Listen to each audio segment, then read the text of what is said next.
So, ladies and gentlemen, welcome to a special edition of the Gilberto Herrera Show. And today's guest, I've known for a long time. I've watched this woman elevate, grow. She's an amazing mom. She's taken over the federal government with her work. Now she's doing consulting. And, I just love the work that she's doing, but more importantly, I love the fact that we get to do this work together. She happens to be someone I work with, but I've known for a long time. As you can see, there's a theme in some of these relationships. Everybody that you see me bring up is people that I've known for a long time, and we happen to work together now. But without further ado, I want to introduce my friend, Tasia Craig, Profitable Pro. And I'm not going to steal your thunder, but Tasia, we'll get a chance to really get into an introduction, but I want to just jump right into the questions while we got the audience's attention. And I want to ask you something that may surprise a lot of people. In your line of work, what's the biggest financial mistake homeowners and buyers make, you know, that quietly cost them, hundreds of thousands? It could be 10,000, just a bunch of money over time. Yeah, on the back end. Well, I would say my positioning in the mortgage industry is by way of a loan officer in this capacity. I wear many hats, but as a loan officer or mortgage broker, I would say one of the biggest mistakes is making decisions solely based on the monthly payment or the interest rate instead of looking at the bigger financial picture. A mortgage is more than just a loan, of course. We know that it's a wealth building tool if used properly. When people focus only on getting the lowest interest rate or the cheapest payment, they can oftentimes miss the opportunities to build equity and to build it faster. They miss the opportunities to preserve cash, or they may choose financing that better supports, they may not choose financing that better supports their long-term financial goals. The reality is that homeownership itself is one of the greatest opportunities that many families have to build generational wealth. And every financial decision should be viewed through that lens, in my Wow. opinion. So let me ask you this, a follow-up question to that. Why do so many smart people keep making those mistakes? I would say because most people were never taught how mortgages actually work. We often learn how to make those mortgage payments, but not necessarily how financing fits into an overall wealth strategy, if that makes sense. People often rely on advice from family, friends, or social media instead of sitting down face to face with a professional that can explain and go over all of their options for them. Got you. And that makes a lot of sense because I know, having a financial background, what's marketed to us is w- the home, buying the actual home, looking like you're living the quote unquote American dream, but nobody ever teaches us the cost of ownership and the many things that go along with that. I have a friend of mine who just bought a property, and a week later, after she closed and moved in, had a $7,500 bill because a major pipe, you know, burst and caused a whole bunch of other issues. On top of that, whoever inspected the home didn't inspect the dryer outlet, and it was wired improperly, and it almost caused a fire. Oh, wow. So those are the things that we It's need to be. unfortunate. Yeah. So, Yeah. and I'm thankful that you do this work. Now let's get into you. For the people meeting you the first time, tell them your story. Tell us your story. What led you to getting into helping families build wealth through real estate and lending and a lot of the vehicles that you have at your disposal? Well, I'll take it back to the beginning. I became a mother at a young age, of course, and I knew offhand that I wanted to make sure that my children were in a neighborhood where they could not only thrive but be safe. So when I was 21 years old, I was working at a local credit union in Birmingham because I'm originally from Birmingham, and we were partnering with Habitat for Humanity. and doing volunteer work with them. And I was speaking to some of the people, some of the homeowners, some of the staff, and I was like, you know something, let me see if I can make this work for me. So 21 with two small kids, I bought my first home through Habitat for Humanity, and it was located in Leeds at that time. A very nice garden home, 3 bedroom, 2 bath. So my journey from that point has always kind of centered around housing and helping people navigate just the housing industry itself. And then it evolved into me helping them to navigate through complex financial systems, if that makes sense. So after that, I kind of spent years in working in mortgage operations. Of course, that kind of encouraged me to get into the mortgage industry from a career front. So I started working in mortgage operations. It evolved into affordable housing, then regulatory compliance and financial housing finance. And I can say that it allowed me to evolve to where I was able to serve at the United States Department of Housing and Urban Development, which brought me here to DC. But honestly, throughout my career, I've seen firsthand how access to safe, sustainable home ownership, can transform families and communities. And I've also seen how the misinformation of poor financial guidance can prevent people from reaching those financial goals and those goals to becoming a homeowner. Amazing story and testimony, and I got to see a lot of it firsthand because you know we're from the same city, but to see where Yeah. you are today. And I want to add on to that, not want to interrupt, but I don't want to forget this. So being able to look at it from that capacity as things transitioned within my career kind of motivated me to become a mortgage loan officer.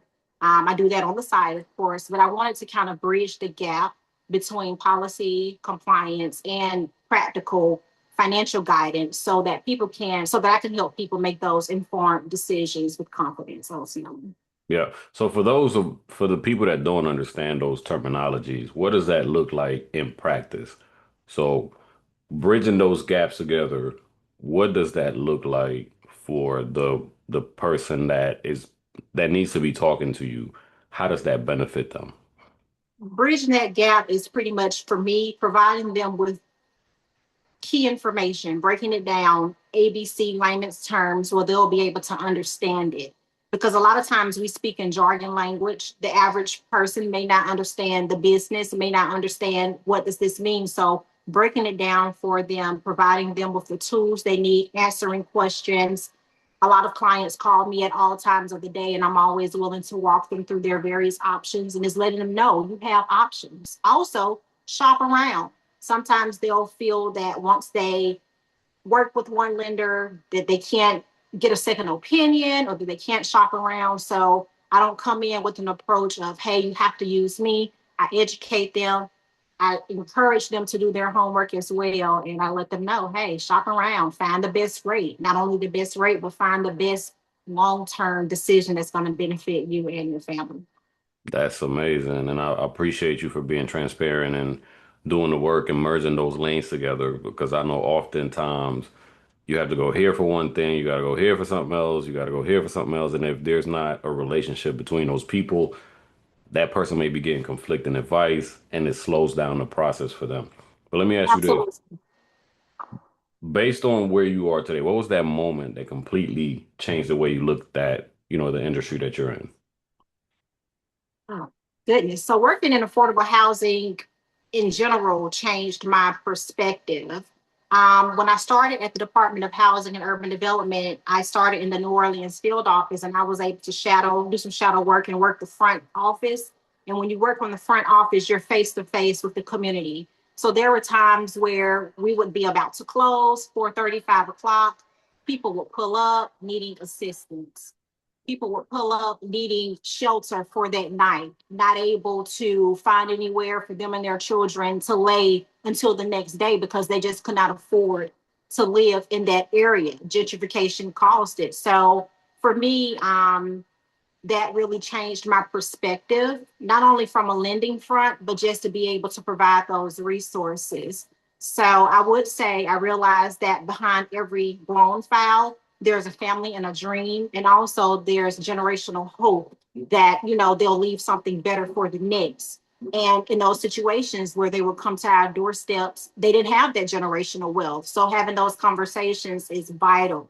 we have to do that, and we have to do it the right way, because another problem is heir property. If it's not done the right way, when you pass on, if you haven't been specific in how things are left for the generations to come, it could create an entire mess. And I'm quite sure you, like myself, have heard of families that are now dealing with heir property. Grandmama didn't do her deed the right way, or granddaddy didn't outline everything within the court. So probate is a total mess. So yeah, that was one of my defining moments of just making sure that our people had the tools, the information, and the resources available to them. Yeah, I can attest from a personal story, from several personal stories. Being in real estate investing, we dealt with that a lot. Heir property? Air property, and when the son or whoever tries to, sell us a property, and we go out and we do the research, and we see that, you know, it wasn't necessarily recorded right, at the tax collector's office. Yeah, So we have to go back and do quick claim deeds and all of these other things just to get the property, yeah. signed over to the person who was the rightful owner. And Uh, depending on what attorney you use, that's expensive. Of course, I know the business. I can perform title curative work, but it's time consuming, it's expensive, and there's a lot of red tape. So doing it right in the first time, it'll save you in the long run. And that yeah. kind of speaks to that generational wealth, because you could be sitting on a landmine and can't access that equity. Yeah, and we also talk about things like gentrification Yeah, and wealthy people and hedge funds coming in and taking over our communities. And part of the reason is because of everything you just stated. It's not passed down properly. And another mistake that I see is we don't train our people to take care of the things that we leave them behind. Oftentimes, even if it's passed down properly, what I've found is son may not understand that, you got to pay taxes on this property every year. You got to maintain it. Or if you're going to make it into an asset, it still comes with responsibility. So what happens is those properties end up rotting. yeah, And then when someone like me comes in and makes them an offer based on what it's actually worth, yeah. they're looking at me like I'm the bad guy. And I'm like, hey, I wish I can give you more, but the data and the numbers state this, and I got to go by the numbers and the calculations based on what the value of the property is today and what I can actually give you so that it makes sense for everybody. Absolutely. I agree 100%. Yeah. So let me ask you another question because you're in the lending space, right? And oftentimes, you hear people say their goal is to get the lowest interest rate.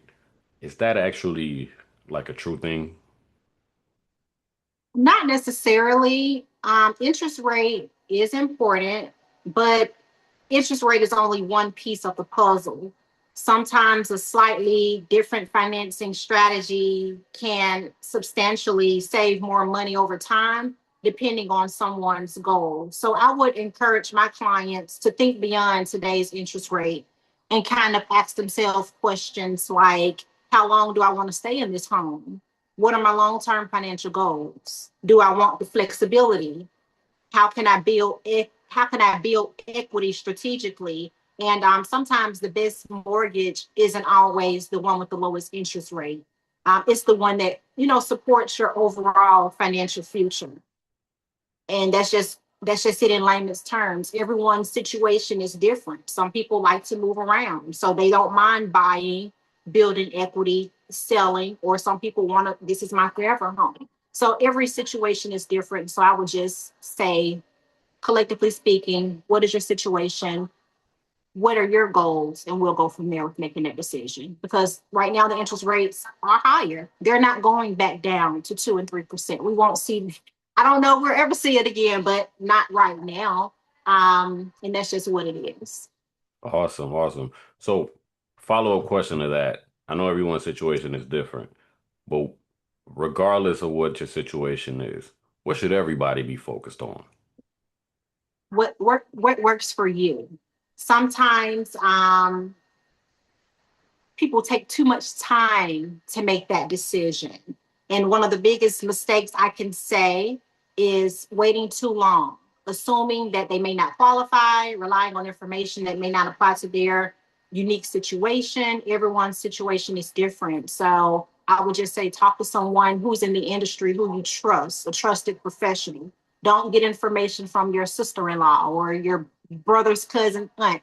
Go to someone that can give you a financial snapshot, run your credit. You can do it with a soft inquiry. It does not have to be a hard inquiry.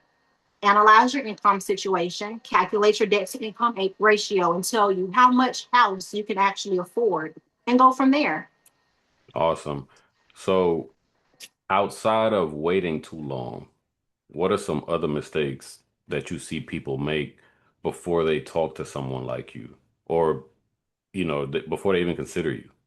Just assuming that home ownership may not be for them, or making the assumption that they're not fit for home ownership. Like I said, everyone's situation is different, and some people may not be fit for it. But just making the mistake, you don't know unless you've tried it, or you're not understanding the process unless you've gone through it.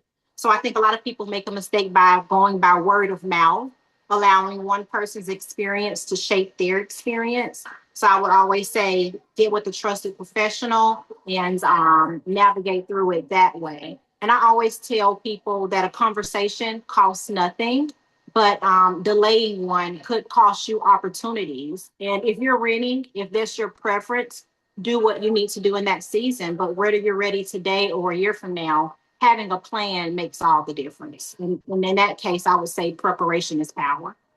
Got you, got you, got you.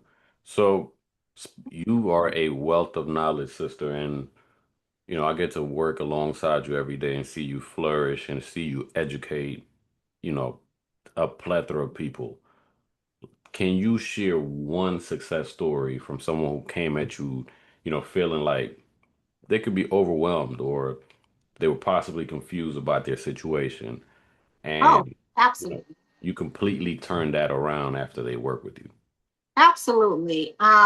Before I go into the actual situation, one of the most rewarding parts of my work is watching someone's confidence grow throughout the process. I met a nice young couple from, I think it was Philadelphia last year, around the time of my son's accident.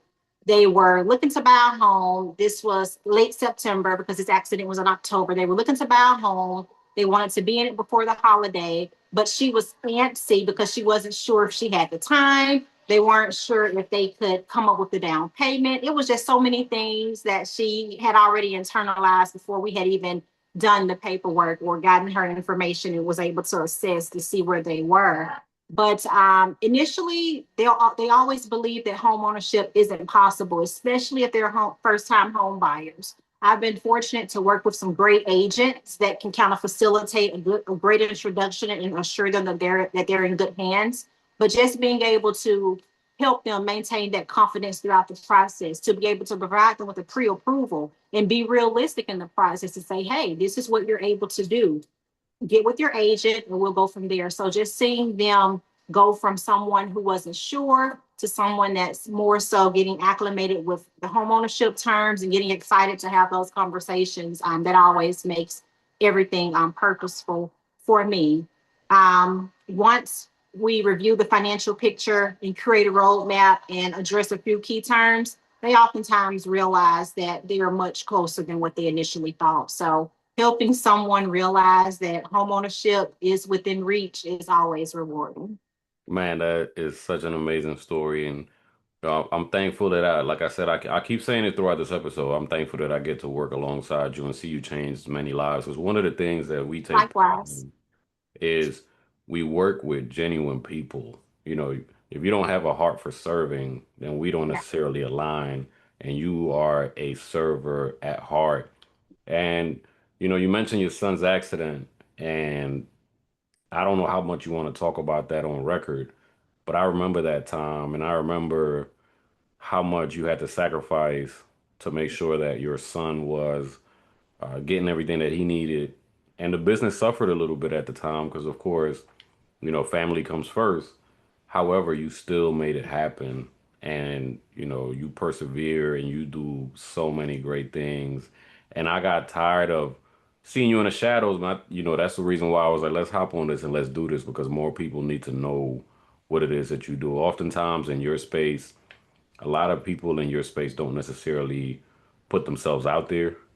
You know, they build a bunch of relationships just in their industry, but you've mastered the art of doing both, building relationships in your industry, but also attracting your own subset of clients that come to you directly.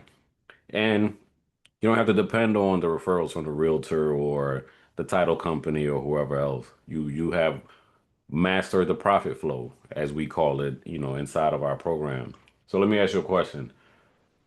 Uh, do you want to share a little bit about your son and that moment, just to give some inspiration to someone who could possibly go through something similar or is going through something at the time?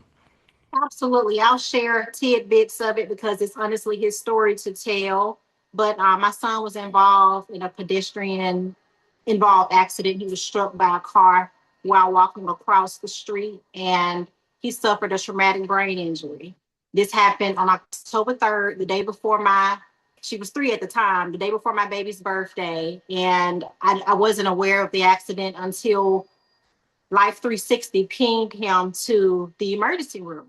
So, I text because it's not abnormal for him to ping if he's passing by. But when I saw it sitting there, I text and he didn't respond. I called and I couldn't get him. So I just immediately went up there. He didn't have his ID. So they had him in the system as John Doe. So I'm on the phone. Hey, do you guys have? And I gave them his name and I told them how he looked. And they were like, well, we don't have that person, but we have a John Doe booked in trauma. And at that stage, as a mom, you're like trauma.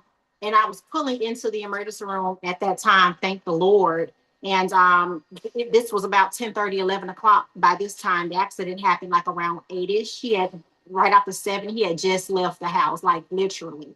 And when I got there, I got into ICU where he was, and Junior was unrecognizable. I had to look at his tattoos to see like what happened to my baby because it looked like he had stepped on a landmine. And I can tell the story today without breaking down. We talked during that time like I wasn't here. But yeah, that was the hand of God, nothing but God. Junior didn't have ID on him. They had him in there as John Doe. They performed life-saving measures on my baby, and they didn't even know his name.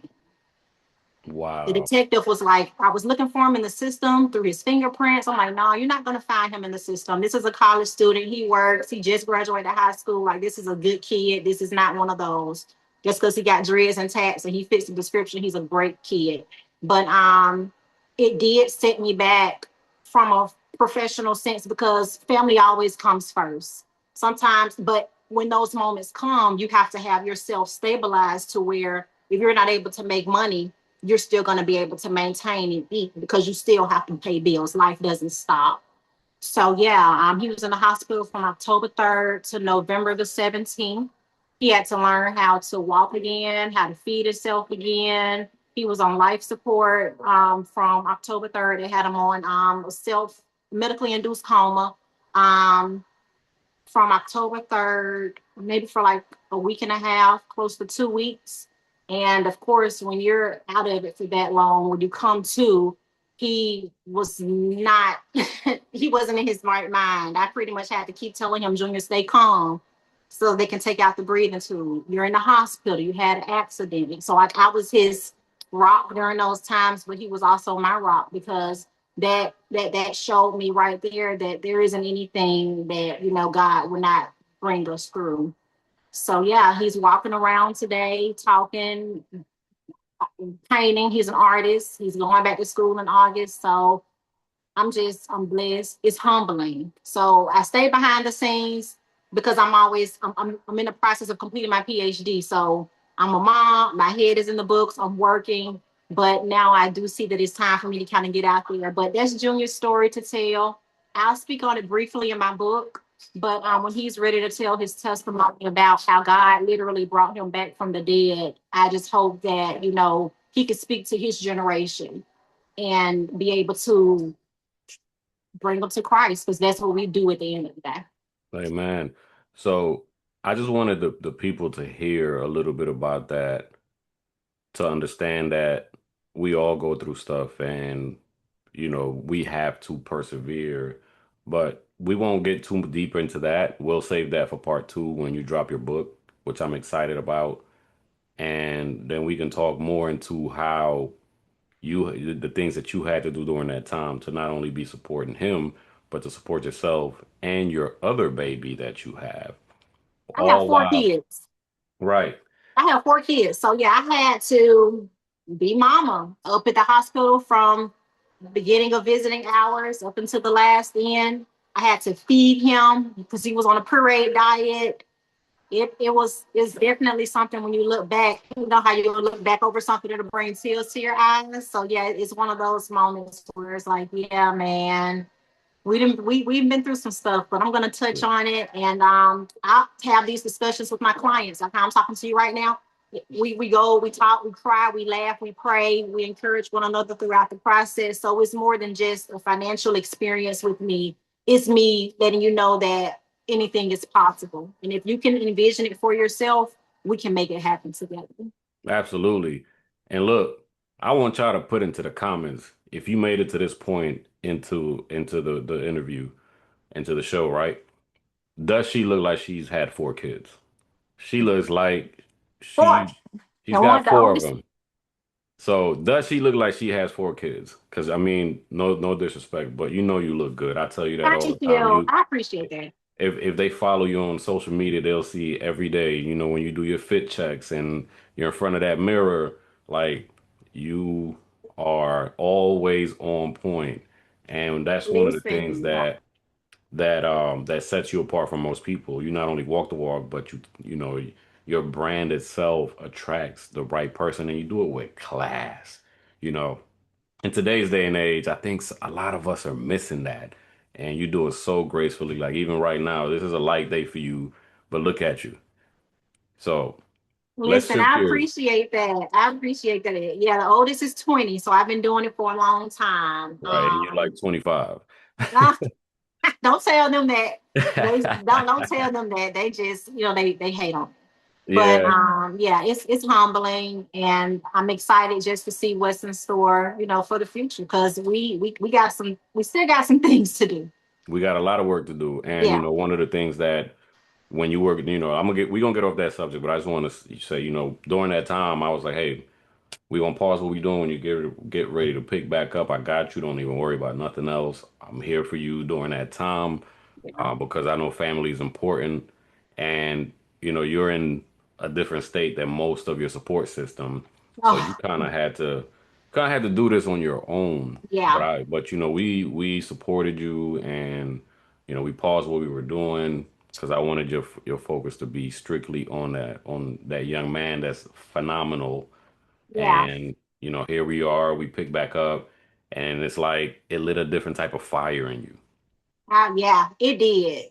That I will forever be changed by that. I've had a few things that have happened throughout the course of my life, but that topic, I will forever be changed. Yeah, it hits different when it's your baby, and all you can do is just help them get through it. It's like, Lord, if it would have been me, let it have been me. But it was something he had to endure and something that would be a part of his story. So I appreciate you and your support during that time because I called everyone who I felt like it was my village at that time, even if it was just the encouraging word. Because yeah, I'm here by myself. It's just me. But the people who I know around, they really stepped in and they helped me get through. They were Man, there for that. single mom, four kids, holding it down, and was able to persevere even through the storm. So you need to give yourself a pat on the back. I don't think you do as often as you I should. don't. We typically Mhm. But that's the reason why I wanted to have this conversation because you do so many phenomenal things. So let me ask you a question. We have that opportunity to work together alongside each other, you know, pretty consistently when we have our one-on-one time and during our calls and things of that nature. From your perspective, what's been the biggest value of us working together in what we do together? Oh my gosh.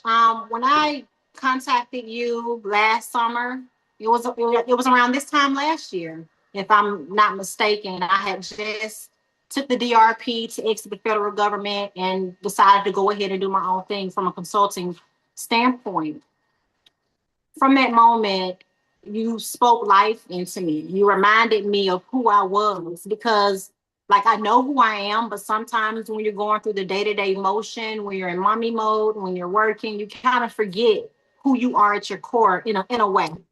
And you breathed that life back into me, and you pretty much, like I do my clients, you made me feel that it was possible. And I knew I had wanted to work with you because I knew I had, by this point, I've been gone from Alabama since maybe 2019, 2020. And I knew I wanted to work with you because I know you know your stuff and you're good at what you do. But that was one of the most rewarding parts. You spoke life back into me. And I've been on fire ever since. Even with the tribulations that I've had to endure throughout the process, it's like, nope, I got to get back to it. So having that accountability source, having someone that I know is going to ask me what's going on, and if I don't have an answer, you're going to have something to say about that. I'm like, nope, not going to let him have that. Nope, you would not hold that over my head. So that was one of the most rewarding things, and I thank you for that because it's rare. Yeah, I appreciate It's that. rare. Yeah, it's rare, but yeah, one of Yeah, I the most appreciate. rewarding things. So to pat yourself on the back because you remind people of who they are and what they're capable of if they show up for themselves. Absolutely. And you make it easy. You make it easy because once we set a plan in motion, you execute. Oh Uh, yeah. you know, and, and I learned this from John Maxwell as I was coming up. I read his book called, The Laws of Leadership. And Mm, there is no professional without personal. So yeah. the reason from call number one, and we get to know each other because outside of the business is just an extension of who you are, especially in the coaching and consulting space, right? It reflects who you are as a person. So if I don't know what makes you tick and I don't see gaps that you don't see, then I'm doing you a disservice.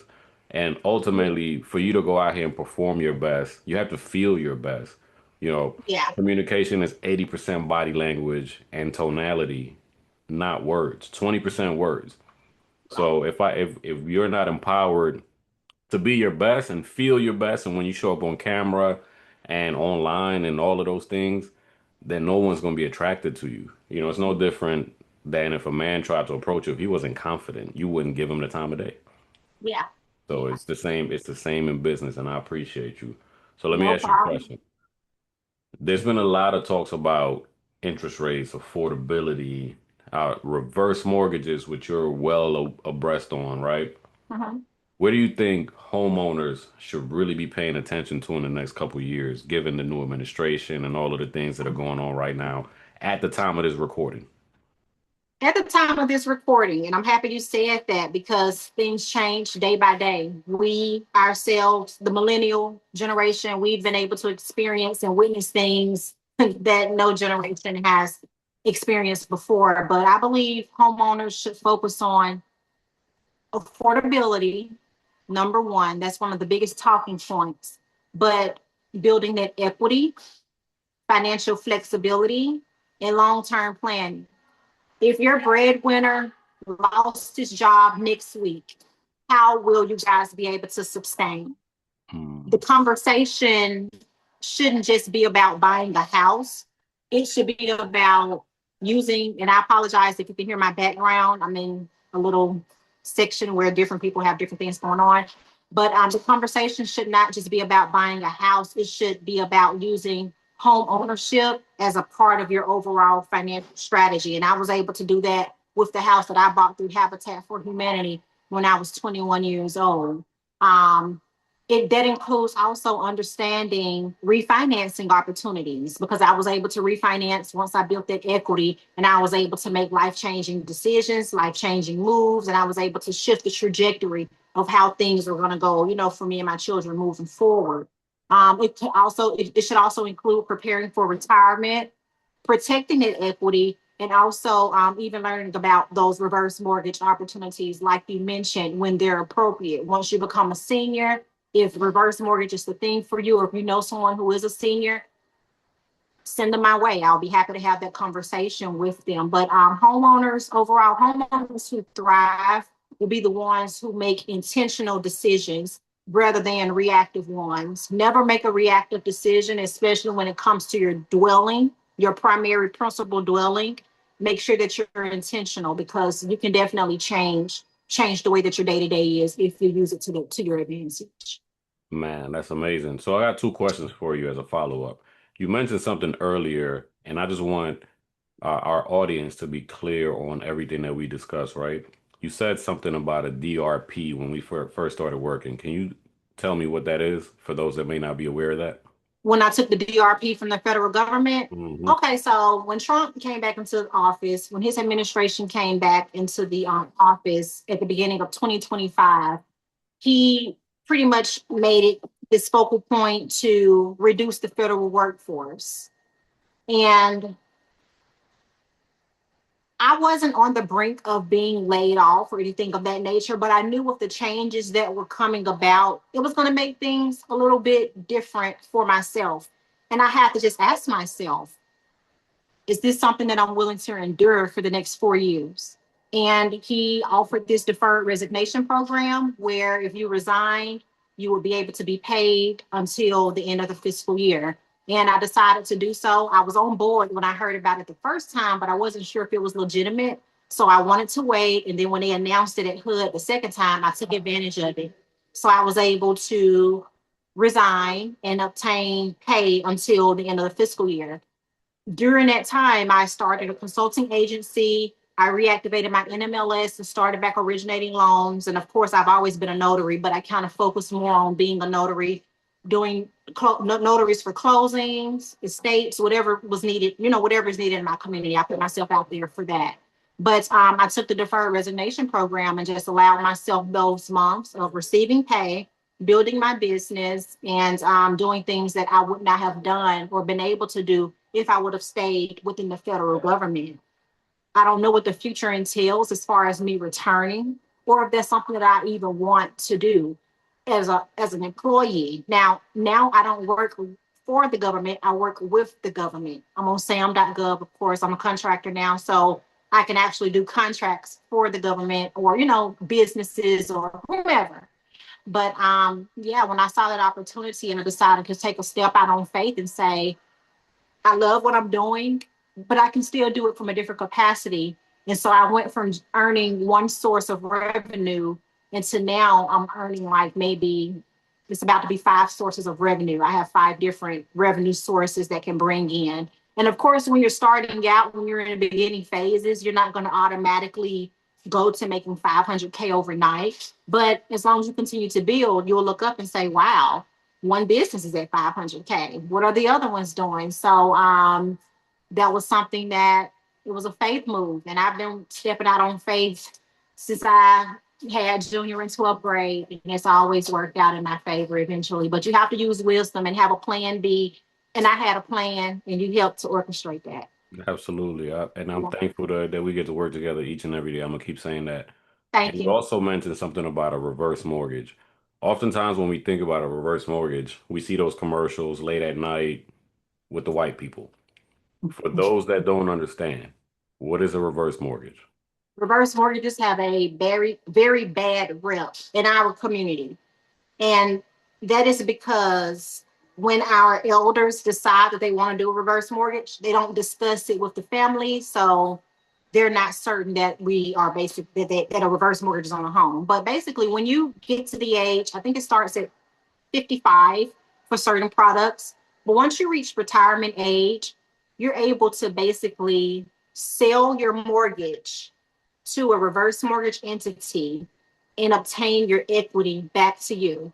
You can either get it as a lump sum, you can either get it as a monthly payment, or you can obtain it as a line of credit where you just take from it as you need and you no longer have a mortgage payment.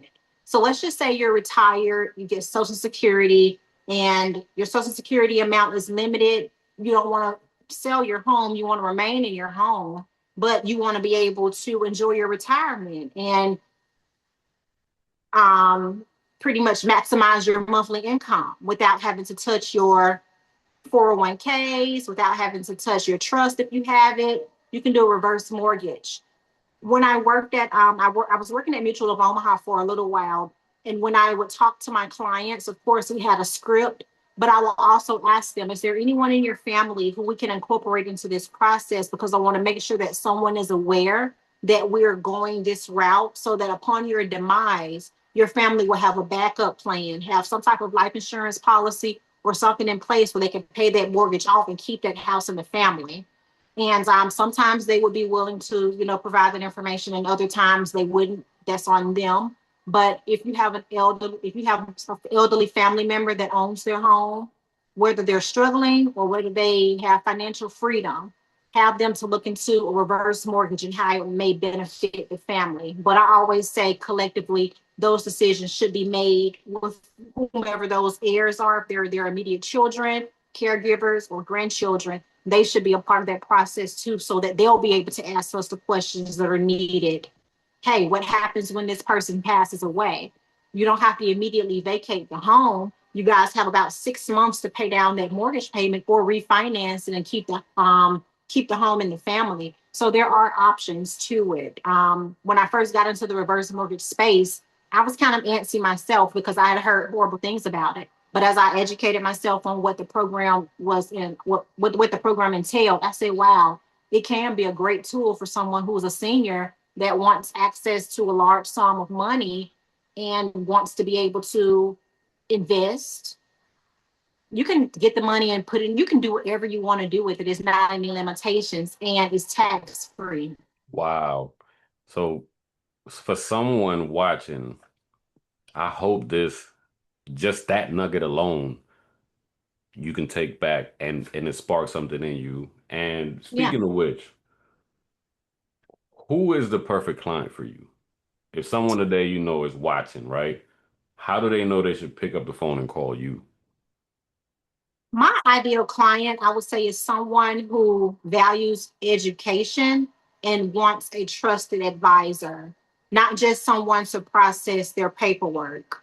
My cell phone is my business phone. I provide my number. I'm always here to assist and help. So I work with first time home buyers. I work with move up buyers. I work with investors. I work with homeowners looking to refinance. I also work with veterans. I enjoy helping people who think they aren't ready because oftentimes they simply need a strategy. So I kind of help them to put their thoughts into a strategic way of proceeding, whether it's now or down the line. And I always follow up at least once a quarter, depending on where they are in the process, to see how things are going, or if they have any questions. If interest rates take a hit or they drop a little bit, I kind of send out that information to my realtors to have that communication. So my ideal client is just someone who's willing to be educated and understand that I may be able to teach them something that they may not necessarily know.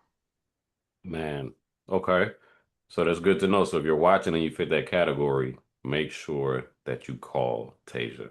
Now, let me ask you a follow-up question to that. Who shouldn't call your phone? Who is not a good fit for you? I may not be the best fit for someone looking for the quickest answer without wanting to understand their options. I believe that informed clients make the best financial decisions. So education will always be part of my process. I'm in the process of, I have 2 more classes and I'll start my dissertation. So education is big to me. I like to break it down in layman's terms. And a lot of times if you already know it all, I may not be able to assist. We may not be able to work together in this capacity. So I always have that, my door is open, but I do realize that all money may not be feasible. I don't want a difficult process. I want to make it as seamless for everyone involved as possible. Because I'm a broker, so I have access to multiple lenders, and I want to be able to prepare a package that's going to get you the best product possible for your situation. And if we don't have that communication, if we're not able to collectively agree, it's going to make it difficult. And typically, I try not to get myself involved in those type of transactions if I can avoid it. So basically, if you're a bridezilla, do not call my friend. That, Wait until you calm down.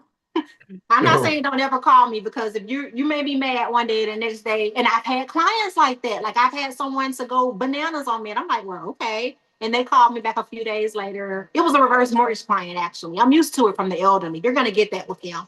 But sometimes they'll have a bad day, and I don't dismiss them for that. But yeah, when you calm down, call me and let's talk. Yeah, and you know I can attest to that. I'll tell you a quick story, and then we'll switch gears before we wrap up.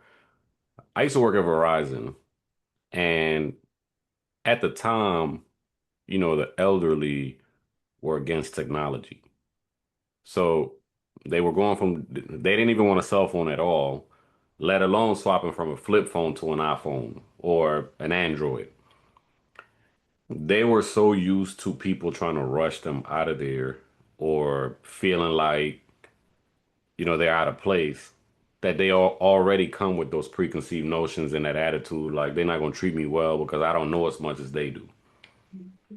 I would take pride in educating an elderly person. Oh yeah. It would cost me 2 or 3 hours at a time.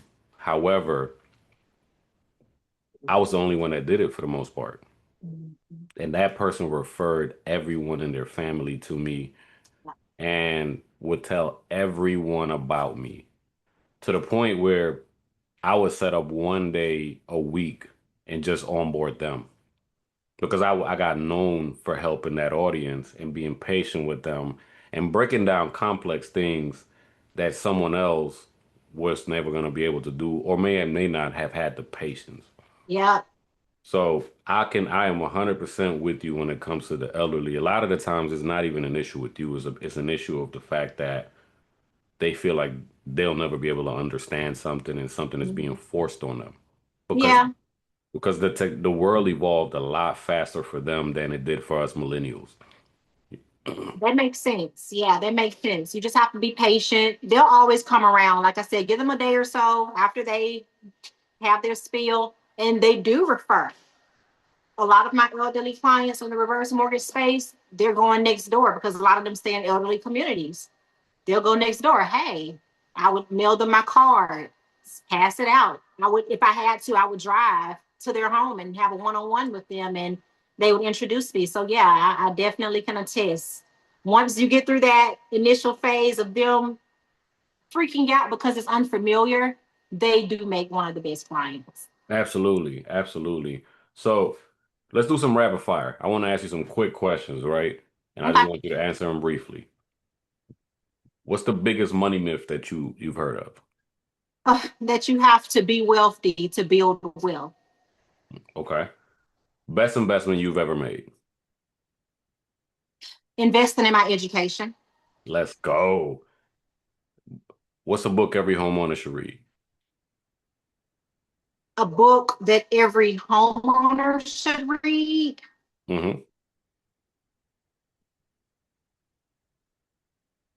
Goodness. I'll give you my suggestion. As a homeowner, Yep. give me yours because as a homeowner, that's a difficult question. The I Psychology used of to Money. the economy of money, Psychology of Money. It's about, psychology. I Okay. forget the author, but I link it in the description of this episode.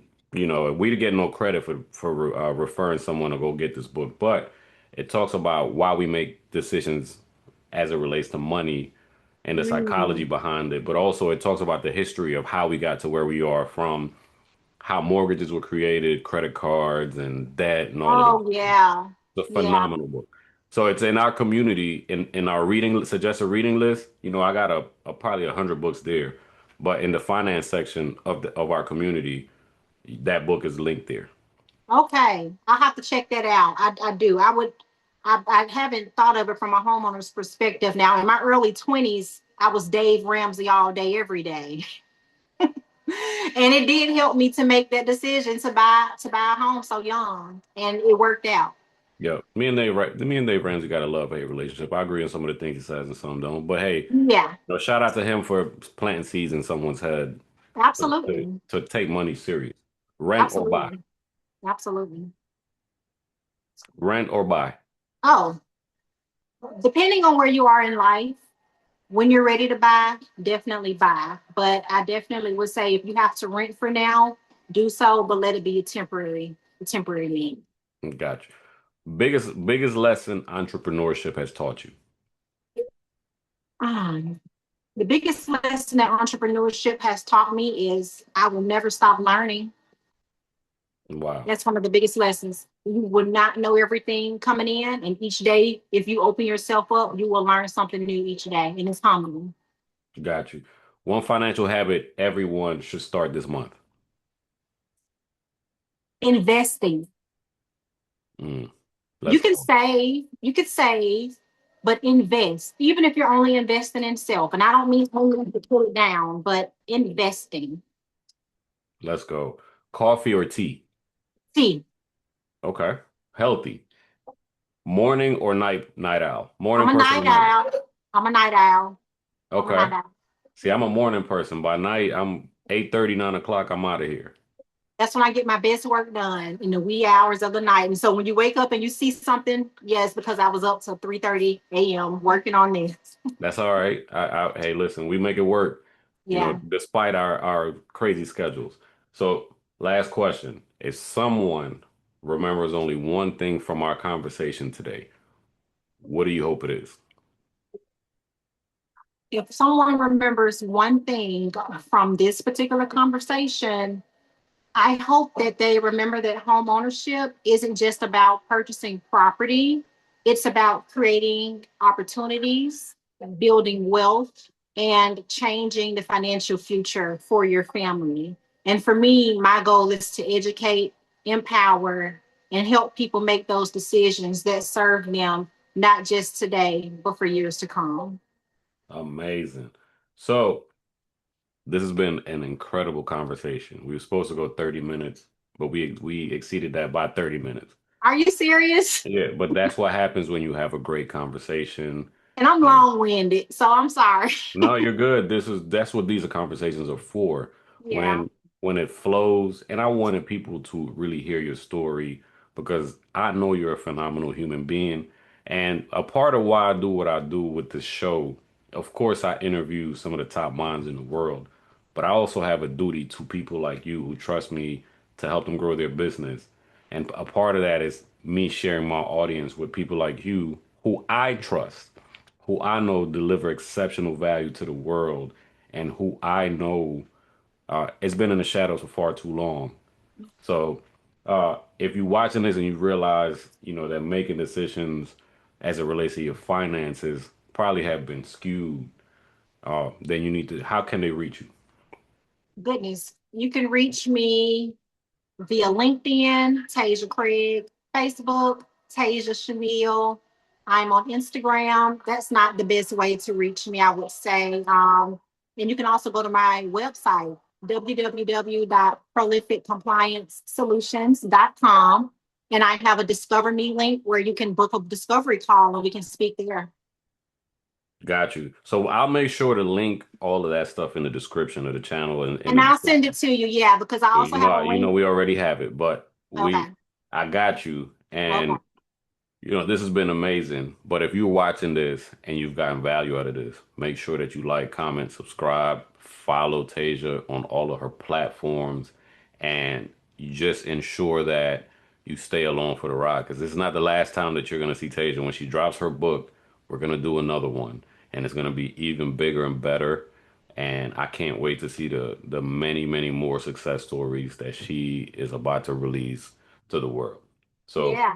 Yeah. if And you got to someone is come to my ready, graduation. I'm going to invite you to my graduation. send me the invitation so I can put it on my calendar and I will be there and we will make sure that we support you and the whole Profitable Pro community is proud of you and we're gonna make sure that I'm gonna be the one with the t-shirt with your face on it Oh, and the poster board, but I'll be sure that the team and in our community knows about it so that we can make sure that we have your back as well I because you're not by appreciate that. yourself. That means a lot. I appreciate it. Thank you so much. The pleasure's all mine. So until the next time, again, like, comment, subscribe, and then we will see you on the next episode. Next episode.